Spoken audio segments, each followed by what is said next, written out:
नमस्कार दोस्तों, आपका स्वागत है हमारी नई वीडियो में। आज हम बहुत ज़्यादा इंपॉर्टेंट टॉपिक के बारे में बात करने जा रहे हैं। ये एक ऐसा टॉपिक है इंश्योरेंस के रिलेटेड, कार इंश्योरेंस में, जिसकी वजह से आपको काफ़ी ज़्यादा नुकसान हो सकता है इंश्योरेंस क्लेम करने के दौरान। हम एक एग्जांपल लेते हैं। रोहित जी हैं, उन्होंने अपनी गाड़ी का इंश्योरेंस कराना है और उन्होंने सोच लिया इसी कंपनी से कराना है। कोई भी XYZ उन्होंने कंपनी ले ली है। कंपनी ली, किसी एजेंट के पास गए और उन्होंने कहा हमें इसका गाड़ी का इंश्योरेंस करना है, आप करवा दीजिए। एजेंट ने कोई प्रीमियम बताया, उनको प्रीमियम ज़्यादा लगा और वो किसी और एजेंट के पास चले गए या ऑनलाइन टूल से इंश्योरेंस करवाया। उसमें उन्होंने प्रीमियम उनको कम बताया और वो खुश होकर कम प्रीमियम वाले इंश्योरेंस को ले लिया उन्होंने अपनी गाड़ी के लिए। अब वो पूरी तरह से खुश हैं क्योंकि उन्होंने एक अच्छा काम कर दिया, पैसे बचा दिए। और बाय चांस खुदा ना खास्ता उनकी एक प्रॉब्लम आ गई, उनकी गाड़ी टोटल लॉस में चली गई या गाड़ी चोरी हो गई है। अब वो गाड़ी का जब इंश्योरेंस क्लेम करने गए तो गाड़ी की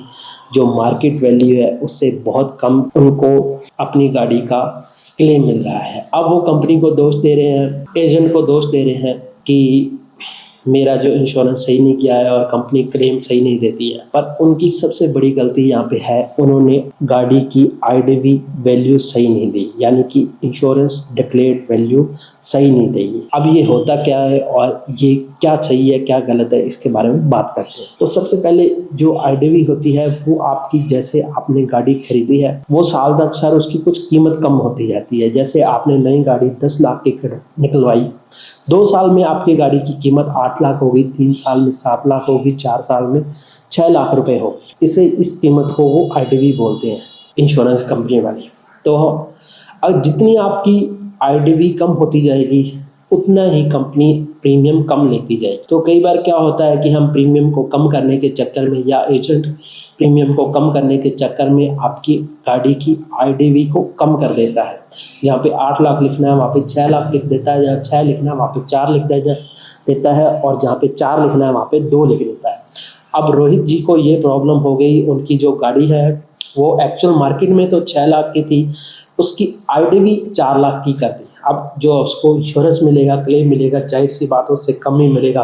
तो इसलिए वो काफ़ी परेशान हो गए छोटे से प्रीमियम को कम करने के चक्कर में। तो इसलिए अगर आप जब भी अपनी गाड़ी का इंश्योरेंस कराने जा रहे हो, आप ऑनलाइन चेक कर लें अपनी गाड़ी की वैल्यू, या आप ऑनलाइन करने जा रहे हो या एजेंट से करने जा रहे हो तो गाड़ी की जो IDV इंश्योर्ड डिक्लेयर्ड वैल्यू रखी गई है उसको ध्यान से देखें, वो क्या आपकी कार के मार्केट वैल्यू के बराबर है या नहीं है। इस चीज़ को देखें, इस चीज़ को क्लियर करें। आने वाले लॉन्ग टर्म में या क्लेम सेटलमेंट के दौरान आपको इसमें कोई दिक्कत नहीं होगी। तो अब आपको सवाल आता है कि IDV कैसे चेक करनी है। IDV चेक करने के 2-3 तरीके हैं। एक तो ऑनलाइन है, जो आप सेकेंड हैंड गाड़ी सेल की होती है तो वहाँ पे उनका एक कैलकुलेटर होता है, वहाँ पे आप मॉडल को लिखेंगे और उसकी मैन्युफैक्चर ईयर लिखोगे तो उसकी वो एक वैल्यू बता देंगे, वैल्यू की रेंज बता देंगे, उसी रेंज में आपकी गाड़ी की वैल्यू होगी। दूसरा, जो इंश्योरेंस कंपनी होती है उन्होंने लगभग, उनको इस चीज़ का पता होता है इस गाड़ी की IDV इतनी है, वो लगभग मतलब जो जेन्युइन एजेंट है वो उसको क्लियर रखते हैं, उसको आप भी क्लियर कर सकते हो। तीसरी चीज़ है, आप मार्केट में थोड़ी इसकी वैल्यू करवा सकते हो, जो आपके नॉन है उनके पास जाके गाड़ी की वैल्यू निकलवा सकते हो। इस तरह आपको अपनी गाड़ी की IDV पता चल जाएगी इंश्योरेंस के दौरान। और अपनी गाड़ी की IDV जरूर सही रखें अगर आपको इंश्योरेंस सेटलमेंट के दौरान कोई दिक्कत ना हो। ऐसी वीडियो के लिए हमारे साथ जुड़े रहें और लाइक करें अगर आपको ये वीडियो पसंद आई, शेयर करें और सब्सक्राइब करें इस चैनल को ऐसे ही कंटेंट को देखने के लिए। Thank you.